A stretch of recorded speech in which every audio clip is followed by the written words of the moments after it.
Республикабызда гына түгел, илебезнең кан кардәшләребез яши торган байтак төбәкләрендә дә борынгы Болгар дәүләтендә ислам динен кабул итүгә 1100 ел тулуга багышланган чаралар уздыру дәвам итә. Аларда сүз динебезнең тарихы, аның төрле чордагы үсеше яисә сакланышы хакында гына түгел, халкыбызның һәм шәхесләребезнең язмышы турында да бара.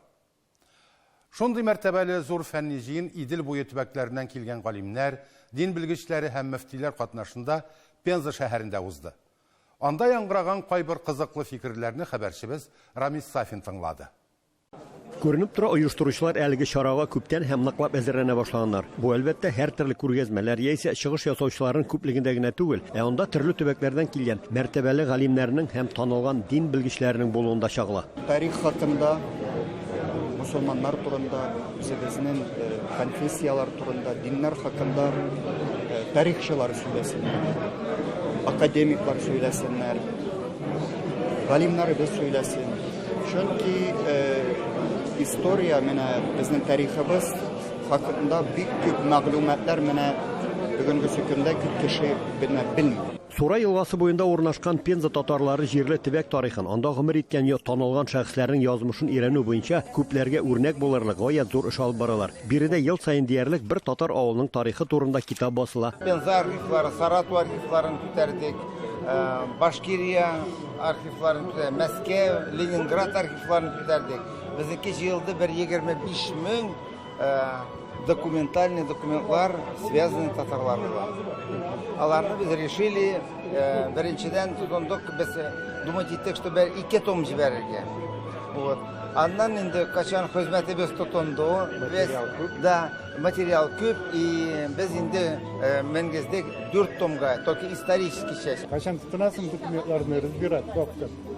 Булса да яхшы, әй барсын куя алмыйсың, потому что объем зурая. Мәскәүдә Россия мөселманнарының үзәк диния назараты каршында эшләүче Мәдинә басмаханәсе дә ислам диненә, Россия дин белгечләренә һәм аларның хезмәтләренә кагылышлы байтак кына китаплар чыгарган. Иң беренче Муса Җарулла Бигиевның аның иҗаты. Соңгы вакытта без тәрҗемә башладык бүгенгесе татар теленә, һәм татар теленнән рус теленә, һәм иске ибләсе белән ничек Муса Җарулла Бигиев. Инде 25 елда Муса Җарулла хәзрәтнең 150 еллык була, тугынан 100 еллыгы була. Шуңа күрә аның бөтенләй аның иҗатын 50 китап тирәсендә бастырырга, рус телендә, татар телендә без ниятләдек. Шул китаплардан 10 бүгенгесе көндә бастырылды. Аларны монда китердек, тәкъдим итәбез. Һәм шулай ук Риза хәзрәт Фәхреддинның аның иҗатын тәрҗемә башладык. Һәм Хусейн Фәйзханов. Киләсе елга Хусейн бей Фәйзхановка 200 ел тугынан булачак. Шуңа күрә аның зур шундый мирасы Ислахул Мадарис дигән китап, Касим ханлыгы, Казан ханлыгы, Крым ханлыгы, күп шундый әсәрләр бар, ләкин аларны кайберләрне рус теленә тәрҗемә ителде. Тарихи ал шартлар һәм татарларның ислам цивилизациясенә керүенең төп этаплары дип аталган бүгенге симпозиумда да сүз башлыча борынгы Болгарга исламның килүе, аның күп кырлы үсеше һәм аның Россия тарихындагы үз урыны хакында булды. Россия дәүләтенең бөтен законнарын таныйбыз, анда шын гражданнар булып яшибез. Әмма безнең үзебезнең мәнфәгатьләр бар. Без ул мәнфәгатьләрне мөселманнар буларак та куябыз.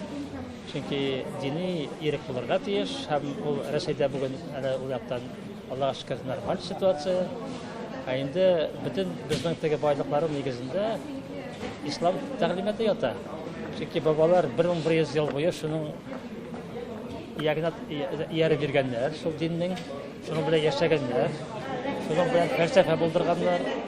Фәлсәфәләре ислам дөньясында бик билгеле. 19-нчы йөзнең 20-нчы башларында эшләгән эшләре. Мәгълүм булганча 922 елның 12 майында Гарәп халифасы Җәгъфәр әл-Муктадир Болгар җиренә Әхмәд ибн Фатлан җитәкчелегендәге илчелек төркемен җибәрә. Әхмәд ибн Фатлан Болгардан кайтканнан соң үзенең сәяхәтнамәсен яза. Ул Болгарда 2 ай чамасы яши, халык белән аралаша. Гаять кызыксынучан кеше булып, халыкның тормыш көнкүрешендә күзәтә. Аның сәяхәтнамәсендә болгарларның күз аллаулары, ышанулары, гырыф-гадәтләре турында бай материал теркәлгән.